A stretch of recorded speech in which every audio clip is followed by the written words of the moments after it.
Here's Tommy, Orlando, Florida. Great that you waited, sir. I appreciate your patience. Hi. Hi, how are you today, Rush? I'm fine and dandy. I'm glad to hear from you. Good. I spoke with you about 2 years ago. I am a registered Democrat, so I could not vote in the Florida primary because it's a closed primary, but I'm one of 3 current registered Democrats that will be crossing over to vote for Trump in the general. Mainly the 3 main issues, succinctly, that I'd like to mention are basically... Now, wait. You're one of 3 current registered Democrats in the state, you think, that'll vote for Trump? I have 2 other friends that are going to be voting for Trump, yes. So there's 3 of okay. But you're not saying you're the only 3 in the state. No, okay, no, not at all. All right. Not at all. I just wanted to make sure that you didn't know something we don't know. No. And I'm also friends. I have several Republican friends as well. And, everybody's trying to label Trump as he's not a conservative. He's this, he's that. I think he comes across, some people have described him as a blue-collar billionaire, and I think that's a very, very astute adjective to use whenever you describe him, or a populist or a nationalist. I mean, a lot of his ideas are not necessarily conservative, per se, but I've got one of my friends who's been a Democrat for 35 years, and he's even more worked up about Trump than I am. He actually said he would go to Canada and open the door for some of the people we both know here in Orlando and let them go to Canada to get out of the country if Trump gets elected, the liberals that we both know here in Florida. Yeah, but they never do, so it's an empty threat. It's an empty promise. They never leave. They never move. So I take all those promises with a grain of salt. Correct. But he, I asked them what they think about Ted Cruz, and Cruz doesn't have the crossover appeal to any of my friends who are Democrat or Libertarian that Trump does. So I just wanted to make that point. You think Trump is your reference to Trump as a blue collar? What do you say, billionaire? Blue collar, and so you like that, huh? You think that's a good characterization? Well, he talked about he has some friends out there. He said he knew some Republicans. As a Democrat, so he's a well-rounded guy. Well, I know some trial lawyers, too. A trial here. I mean, these people are as dyed-in-the-wool liberal Democrat as you can get. The trial lawyer, the plaintiffs guys, the plaintiff bar, these people, they have sold everything to the Democrat Party.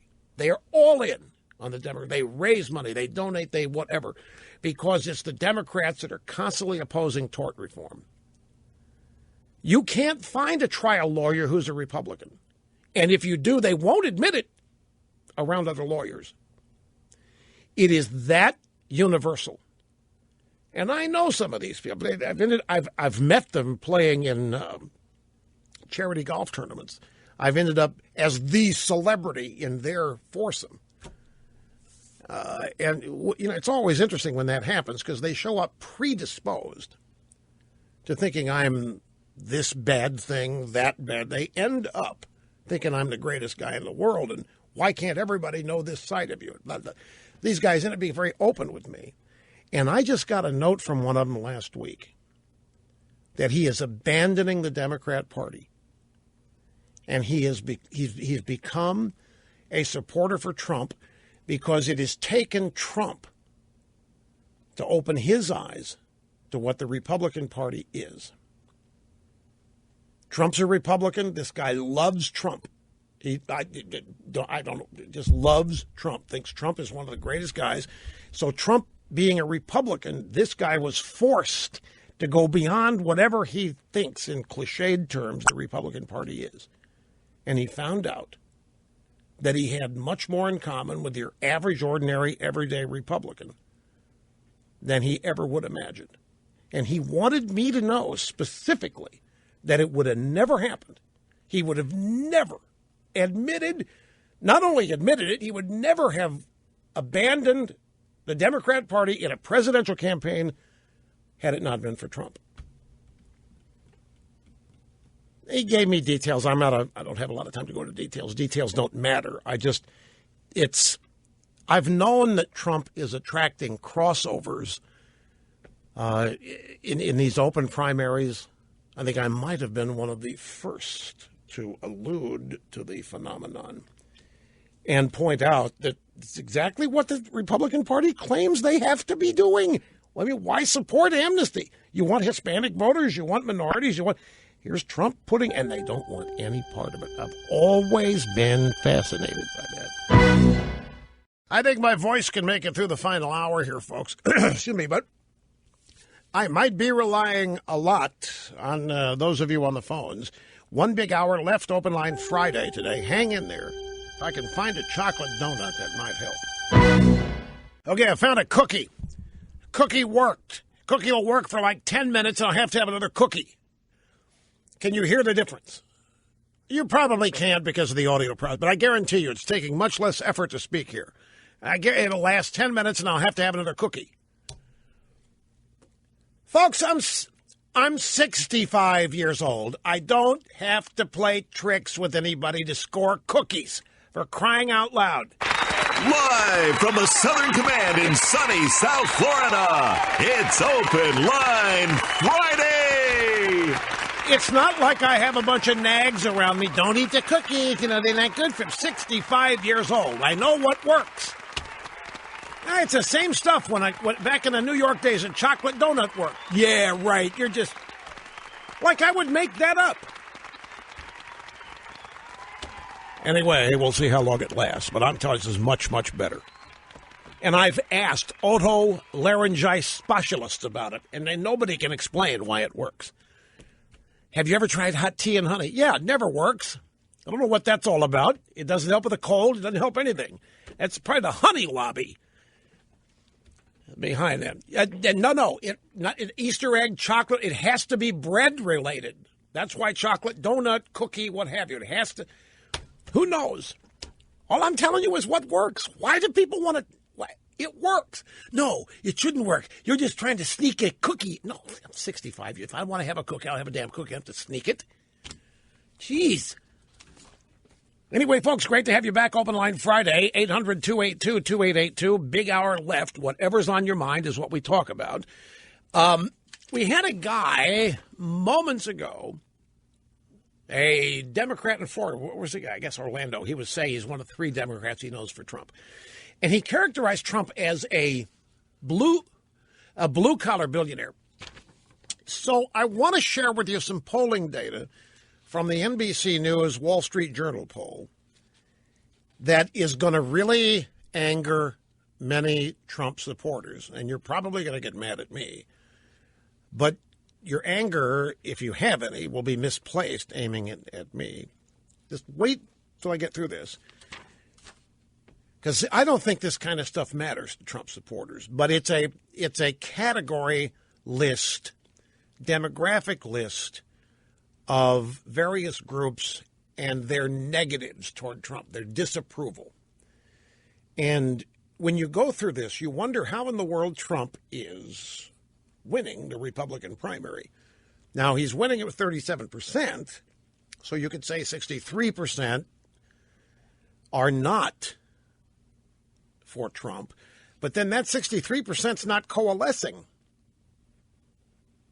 to oppose Trump. Not yet, anyway. Some mitigating factors there are early voting in a lot of states months ago where you could vote for Rubio or you could vote for Jeb or you could vote for Carly Fiorina or Christie, and people did. And by voting early, their votes actually ended up not counting at all, which is side issue, another reason to just broom this early voting. It's a Democrat trick anyway.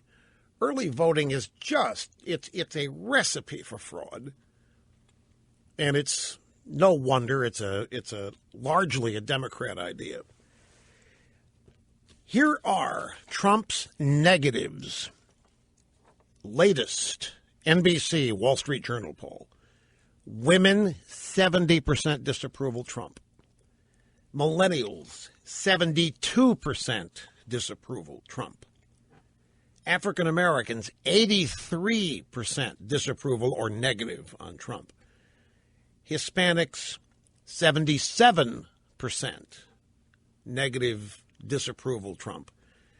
And suburbanites, 68%.